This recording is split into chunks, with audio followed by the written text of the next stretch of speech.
The views and opinions expressed during Eye on the Triangle do not represent WKNC or NC State student media.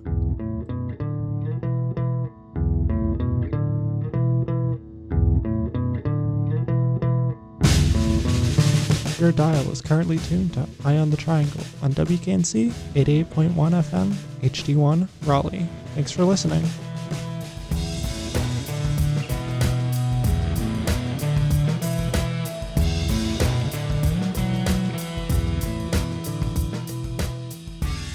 Good morning. This is a very special episode of Eye on the Triangle.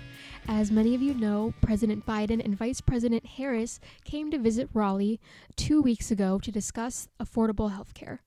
And I had the privilege to go on behalf of WKNC. I will, of course, give you the highlights of both speeches, but before we get into that, I interviewed a couple other viewers of the press conference to get their thoughts on the upcoming speech. Can each of you tell me your first and last name? I'm Krish Korapati. Arya Marmraj. Avni Marmraj. Ria Korapati. Nice to meet you all. Who are you representing? We're here with Vinay Reddy. He's the speechwriter. Oh, awesome. Are you all in high school? Yeah, I'm in she's college. I'm in 7th grade. You're in 7th grade? That's amazing. What college do you go to? NC State. Okay, me too. I'm with NC State's radio station, WKNC. Well, it's great that you guys are here. Is there anything you're especially looking forward to seeing? We're excited for this speech. We really want to, I think affordable healthcare is a really important problem in the country, so it's a really exciting speech. Well, it's great to meet you guys. I'm glad that you're here, and I hope you enjoy it. Thank you. What is your name? My name is Tolu Anamishan. What are you looking most forward to from hearing the president's speech today? I'm definitely interested in hearing about the affordable health care. I think that is something that is super important. As being someone that got kicked off my mom's insurance like last year, it's been extremely hard for me even to want to go to the doctor because it's so expensive for literally everything. So I think healthcare is like what I'm looking to hear for. You know, again, hearing a little bit about like student debt. I hope you're looking forward to hearing it. I certainly am. So it was great to meet you. You too. Thank you. Also in attendance of this event was Governor Roy Cooper and North Carolina's Attorney General Josh Stein. Here's a bit from Stein. This past Saturday, we marked the 14th anniversary of the Affordable Care Act becoming the law of the land. Now nearly 1 million North Carolinians have health insurance. Now more than 4 million North Carolinians with pre-existing conditions breathe easier knowing that insurance companies can no longer discriminate against them. And now, without further ado, here are the highlights from the comments by Vice President Harris, followed by President Biden.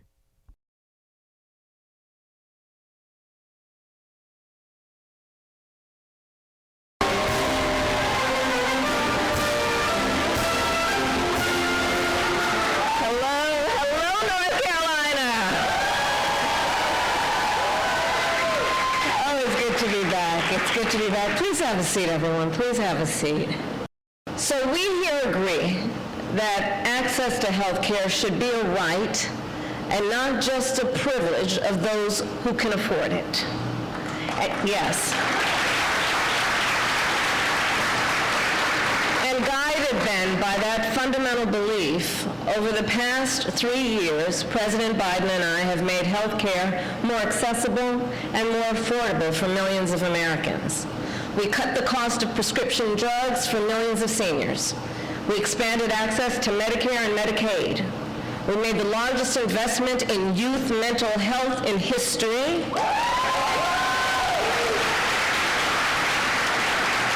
With 14,000 new mental health counselors in schools across our nation, including hundreds right here in North Carolina.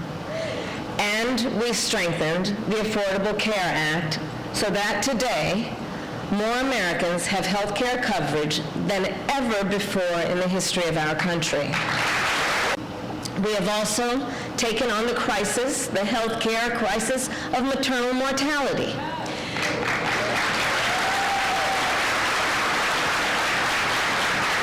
Because in the 21st century, in the United States of America, it should not be the case that women here die in connection with childbirth at a higher rate than women in any other wealthy nation in the world.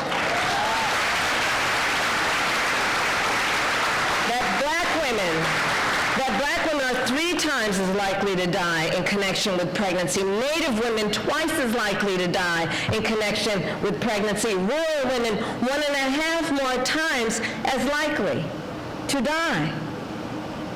It is also the case that one of the most significant factors that contributes to this crisis of maternal mortality is that millions of women in America do not have access to adequate postpartum care. In fact, when we took office, in most states, women on Medicaid were only entitled to 2 months of coverage for postpartum care. 2 months. And only 3 states, when we took office, only 3 states in our nation offered 12 months of postpartum care. And I am proud, North Carolina, to report so far a total of 45 states have now completed that challenge. There are extremists in our country trying to take away health care coverage or make it more expensive. Extremists who want to take away coverage from our seniors by trying to cut Social Security and Medicare. They want to take away coverage for working families by trying to gut Medicaid. And they want to take away coverage from people with pre-existing conditions by continuously trying to repeal the Affordable Care Act. And across our nation, extremists attack a woman's access to health care and reproductive health care. They have proposed and passed laws that criminalize doctors and punish women. Laws that threaten doctors and nurses with prison time, even for life, simply for providing reproductive care. The clinics that extremists are forcing to close, they provide so much more than abortion care. They provide breast cancer screenings, contraceptive care, PAPs, essential life-saving care being denied to millions of women across our country. So I'll end where I begin. Access to health care should be a right and not just a privilege. No matter who you are, where you live, or how much you earn.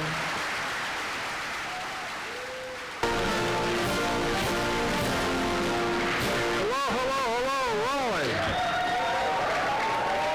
Please, all have a seat. I want to especially thank your incredible Governor Roy Cooper. And by the way, he is an incredible governor, and First Lady Kristen Cooper, for welcoming us today and for their friendship. You know, when I think of the Coopers, I think of one word, and I mean it sincerely. Highest compliment I can get anybody who's ever been elected to office. They have enormous integrity. They have enormous integrity. Because Roy Cooper never gave up, North Carolina and finally expanded Medicare coverage, which already is helping 400,000 North Carolinians so far. 400,000. That all by itself is a heck of a legacy. I also want to thank you, Attorney General Josh Stein, who defended ACA and fought to expand Medicaid as well. He's an outstanding leader. And folks, look, speaking of great leaders and legacies, 14 years ago this week, I stood by President Obama when he signed the Affordable Care Act into law, Obamacare. And as many of you know, I thought it was a big deal. For all the young people out there, before ACA, you could kick off your parents' health care plans before you turn 26, just as you're heading out on your own. A lot has changed. For so many other people, they couldn't leave a dead-end job or start their own business because they couldn't risk losing the health care they had where they were. And imagine this, prior to the ACA, many insurance companies imposed lifetime caps on how much coverage your insurance policy would give you, lifetime caps. That meant a cancer patient could be halfway through chemo and they reached the cap and the insurance cut out. I enacted tax credits to save an average of $800 per person per year, reducing health care premiums for millions of working families under the Affordable Care Act. Those tax credits expire next year. I'm calling on Congress to make that $800 expanded affordable health care tax credit permanent. Otherwise, millions of Americans without coverage could lose their coverage. Folks, it's because we're making the ACA stronger, more affordable. ACA enrollment is breaking records. Today, everyone can get affordable coverage through the ACA. And 80% of the folks on the ACA plan can get a plan for $10 a month.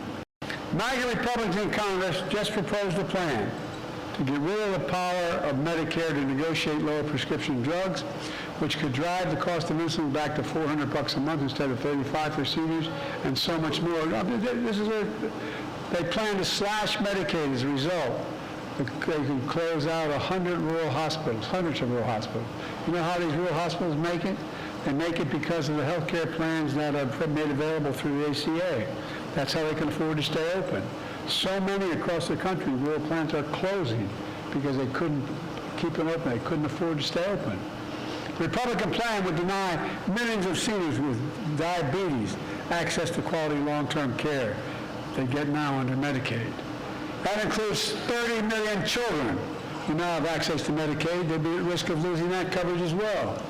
As we all know, they're going after women as well. Trump proudly says, quote, "After 50 years with no one coming close, I was able to kill Roe v. Wade." That's a statement. You've seen it on television. Well, he's talking about how Donald Trump killed Roe v. Wade. He says it has to be punishment for women exercising their reproductive freedom. Trump and MAGA Republicans are responsible for the chaos that followed, and are now calling for a national ban on choice for every state, in every state, not just what is in law now. Folks, if America sends me a Congress that are Democrats, I promise you, Kamala and I will restore Roe v. Wade as the law of the land again. Through the leadership of President Obama, we made history in the Affordable Care Act.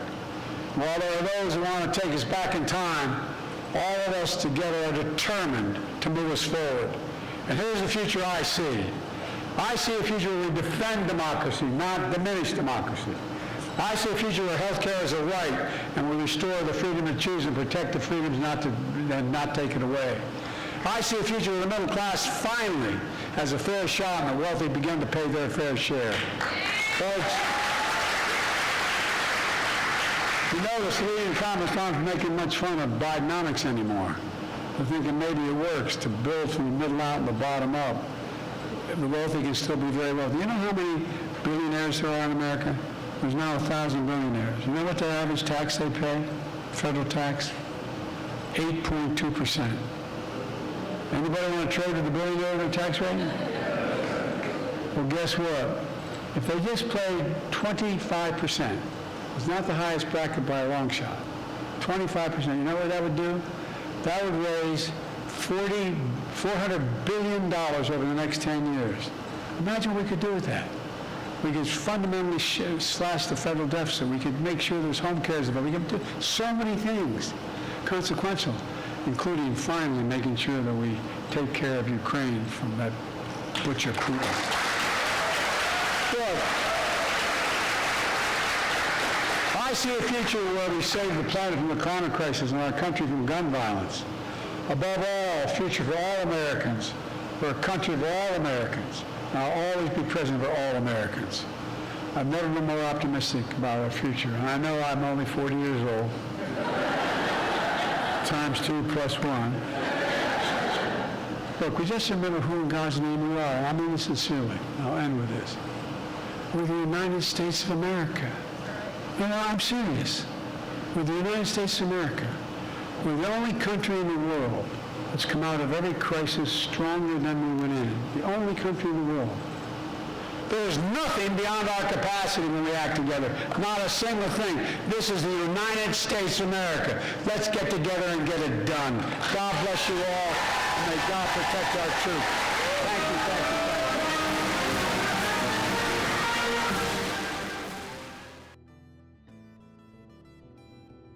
And those were the highlights. Thank you for listening. And again, thank you WKNC for sending me.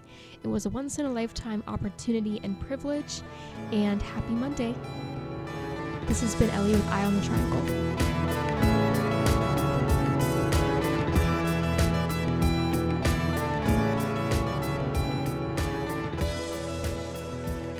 This has been Eye on the Triangle. I'm Erie Mitchell, your guest host right now. Thank you so much for listening to this.